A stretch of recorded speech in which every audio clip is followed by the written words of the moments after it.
Welcome to our matchlock musket demonstration. This, surprisingly enough, is a matchlock musket. And it is called a matchlock because you fire it with a burning slow match.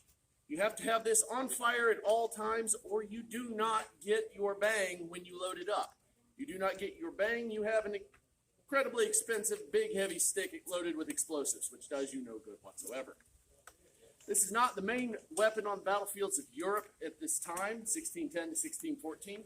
The main weapon is still the pike, 12 to 20 foot long spear wielded by very large men in very large formations. This is how battles are fought. Musketeers are on the side giving them support. You're shooting at the other pike square, trying to whittle them down so that your side wins. Unfortunately, the other side is doing the same thing to you. So this back and forth is the way European battles are fought. They have no defense against cavalry. The bayonet won't be invented till the end of the 17th century. So pikemen are your defense, they are your offense. Musketeers are just conscripted levy troops. They get 2 whole weeks of training. They're expected to get 2 shots per minute off, but they have a way of dealing with this slow rate of fire. They have what's called firing lines. Everybody lines up in ranks and files, if you've ever heard that term. And the first line comes up, they shoot, they go back and reload. Second line comes up, shoot, reload, and they keep doing this until the first line is reloaded, and then they come up. This way, using teamwork, you can get shots going downrange about every 6 seconds or so, which helps to negate the slow speed. Now that's good because here in Virginia, there are no pike squares, there are no cavalry, there is nothing like that. There is only the Powhatan Indians who shoot the bow and arrow, and they can put out 10 to 12 shots per minute. That's a high rate of fire, especially compared to this guy. Now, the big advantage the Powhatan has is they are mobile, they are stealthy, they attack from fairly close range, out to about 40 yards. They are expected to hit a target this big every single shot. As a musketeer, you are not. However, the musketeers have a longer effective range.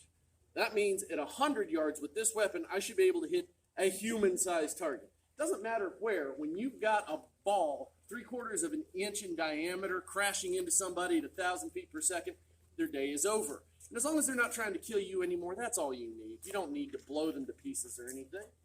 So, the way the matchlock musket works, I'm going to not load it right now. I'm just going to show you.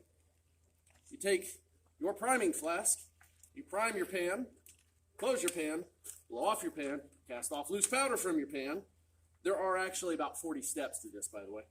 You cast your musket about, then you take one of these bottles called a charger. They're called this because they hold 1 charge of gunpowder. Pop the top, dump the contents down, and let it hang. You can tell by feel which ones you've used and which ones you haven't.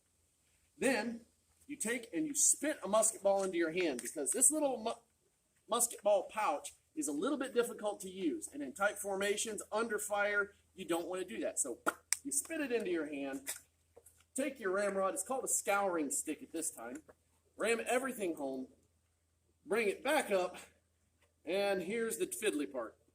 Take your match, blow an ember onto your match, mount your match.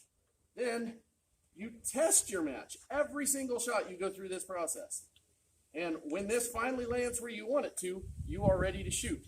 And then, when it's your line's turn to fire, the sergeant will scream at you to present your piece. You will bring it up to your shoulder, and you will drop 700 degrees worth of fire into gunpowder. To give you an idea, gunpowder ignites at about 500. So if you do your part, this weapon will fire every single time. And that's good, because here in Virginia, this becomes the main weapon. They use the firing line tactic. They use a wall of shieldmen called targeteers, named after the shield. The process is the same, though. Make sure there's no live ember in that pan. Prime the pan with gunpowder. Close the pan. Get rid of the loose powder. Pour the rest down the barrel. Isn't this how the Revolutionary War played out? Pretty much. Now, I don't have a musket ball in there. I have a spitball.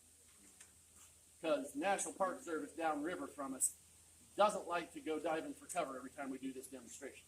Turn the scouring stick. Untangle your match. And blow that into an ember. Mount it. Test it. There we go. All right, if I did everything right, this should go off. If you don't like loud noises, this is where you cover your ears. Don't stick your finger in your ear, though. You want to cup your hand over your ear. Here we go.